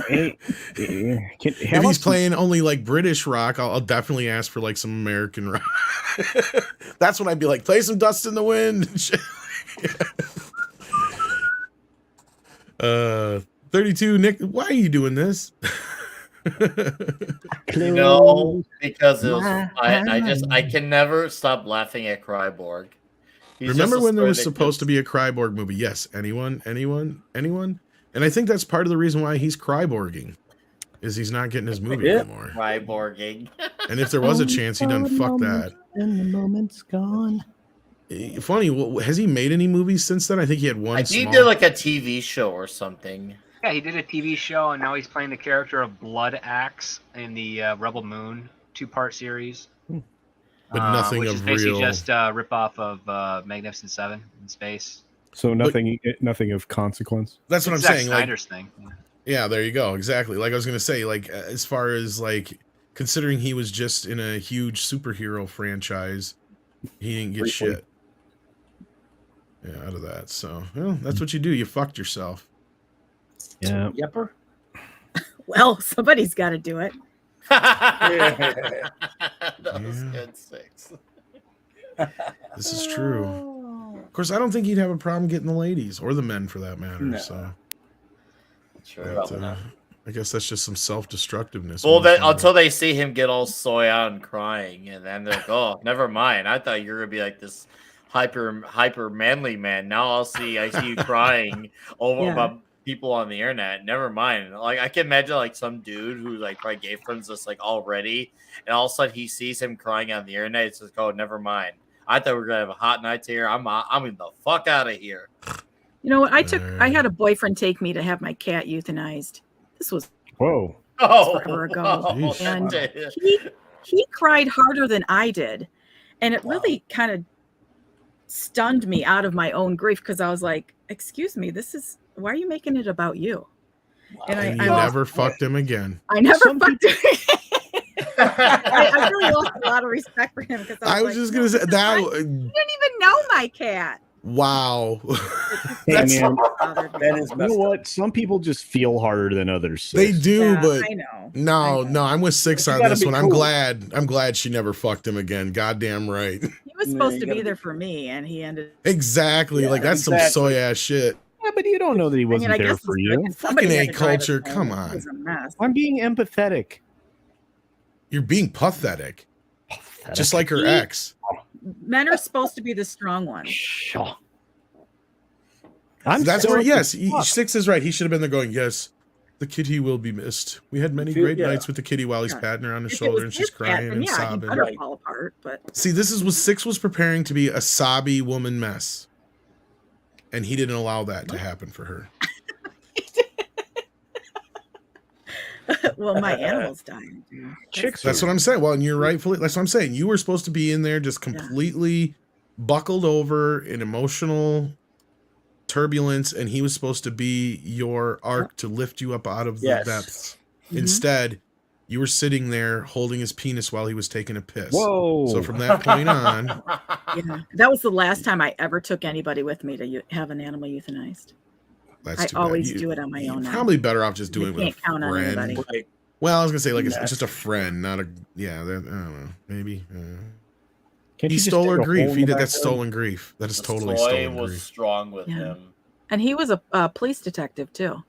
Are you fucking kidding me? That's disturbing. That is like what kind of detective? Please don't tell me homicide and robbery, because if that's the case, I'm gonna fucking laugh. Town's not big enough for like specific. But if somebody got killed, he'd have to fucking investigate.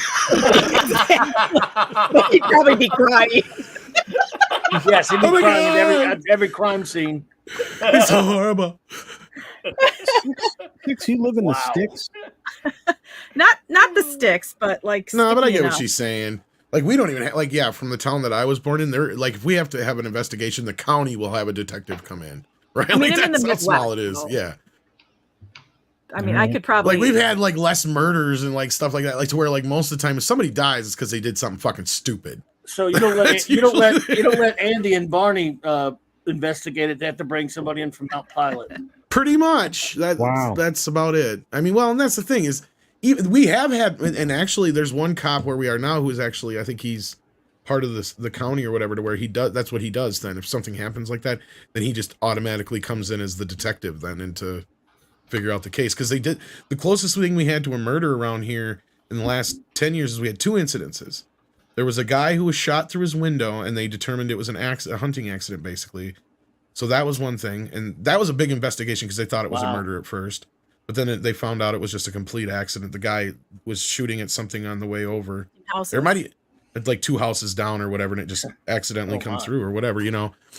And then the last one was there was a bit of investigation, and this was just a year ago or 2 years ago when we had those extremely cold winters. Some drunk chick fell down and fell asleep outside of her house and died. Oops. So there was an investigation on whether or not she was hit or anything like that, but that was just determined that it was an accident. So again, so that's the closest we've came in my area in like 20 fucking years, 30 years maybe even. Wow, So, that's a good thing, though. yeah. That's a good thing. I mean, and now exactly where I'm living now, I can't say that per se, probably, but like where I'm from, I can. So, but yeah, we're gonna be checking out here because Script's got to leave us anyway, and we got to get ready for some Beavis and Butthead.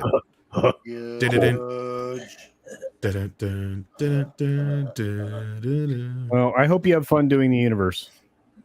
No, we're doing America Doing this America time. tonight. We're in America. Hopefully, the universe soon, though. First? You still gotta come on, Culture. I am. I will. All over Eileen. Oh, Is that her name? Come on, Eileen. come on, Eileen. If the boss's name is Eileen, then that's more than ironic. Yes. Yeah, that would be amazing. That's Culture that Boss song gets is one of my pearl dad's favorite necklace songs for when he was dinner. drunk. She want a pearl necklace. Oh boy, they know. That's a ZZ Top song. Well, no, I know, but I mean, you know, Oh, Jesus Christ. it just seems that's just like sticky, and then you know, it just interrupts round 2. Just saying. Listen to you. You keep some Trying to face brag. wipes next to the bed. And, Face Here's a wipe? towel. yeah, face wipes, like makeup Okay. remover type face wipes. Ah, okay. Here's a towel. Wouldn't know. Wipe. All right, I think it's time to get going. Why? I have an outro. Oh You boy, do. I do. what are you gonna Before you out? suddenly hit end stream.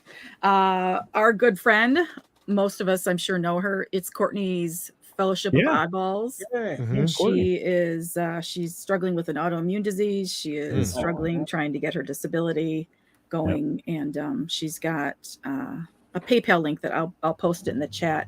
Okay. If anybody is willing, able to Kick in some donate to bucks. her, she's got some She needs it. struggles going on, and the whole story is in the It's is in the. link. It's, yeah, Yeah. and it's one of those times when you're fighting the insurance company, you're fighting everybody, and that's Yeah. where she's at. Yeah, she could use any help that anybody is willing to give her. Sure. She's, And she's in all kinds of people's chats, and she's got her own channel. She lets me come on in the middle of the night, and we do the stupidest shit ever. But I love her. Stupider I than what- absolutely love this girl. stupider than what Tom and I do. Yes, yeah, it's really dumb. That's pretty It's dumbest girl shit that you ever heard. It's That's really dumb. ridiculous. Yeah, it's Alright. such a good time though. Okay. Because Courtney- Culture and I take it Courtney's to a a whole sweetie. new dumb level. Yeah, Yeah, we love she's a Courtney. cool But, girl. all right, Script. Anything you got coming up to plug at all? No. Culture besides every day you got 12 fucking 9 streams. Yeah, the 9 streams that are on my channel alone. No, I don't have to plug anything. No, the 4 videos. No, the I next released- video you got is the 6-minute daily tomorrow. Yeah, 6-minute dailies coming up, and then we've got obviously Midnight Edge in the morning tomorrow. Oh yeah, that's right before that. Oh wait, Or I after don't that. know that I will make that, but do you have to go check it out regardless? And then the Cultured Builds channel releases its new video every Wednesday at noon Pacific time tomorrow. So that one is preventative maintenance for the things you can do around your house to keep the maintenance man away. All right. Yeah, You that's worried it. about your wife running off with the maintenance man or what? No, Just like Dude, George I am the Lucas's main wife. Not man. anymore. What was that, 6? Just like George Lucas's wife. Oh, Wow. he Wait was a an minute. architect. Did that happen? Close Was enough. Yeah, well, hey, look, Harrison Ford was a freaking carpenter on. Well, actually, he Yes, was a no, carpenter of course. that she did run off. Was it a carpenter? Okay. Yep. who made the library in the center of Lucas. Oh, I thought he was the architect, not just the. That library is amazing. Architects Is she don't still get with involved him? in construction and are not on site every day. Oh, I suppose that makes sense. I didn't know that angle of it. I didn't know. Gotham Bat says wants to know how I felt about the Batman. Oh man, was not a big fan. Not a big fan. The at all. Batman. I was Yes. not a big fan either, but I did like it. I watched 11 minutes of it. You did I better wish than all of that- us. Yeah, you did do. And I much think better Script than and I all had a debate on it being the worst Batman film of all time. I had I definitely say it is the worst Batman film. Yeah, No, I'm no, with you. come Worst on. written. Worst written would be more. Oh. correct. All right. Because man, I'm telling you, I mean, 11 minutes in, I was like, I cannot waste the next 2 hours watching this. And so I'm going to go watch one of these Don't blame cool Indian cinema films. I understand why people like it who do. I'm not going to fault them I'm for not, that. Yeah, but, dude, I'm not going to uh, yuck your, yeah. Me personally, though, I actually would rather watch Batman and Robin. To me, that's more Batman. I had to get a half hour into it before I said, "Oh, okay, yeah, I like this." I mean, well, the first hour isn't that bad. It goes But- off the rails about midway through. Yeah. Thor No, was way agree with that. better.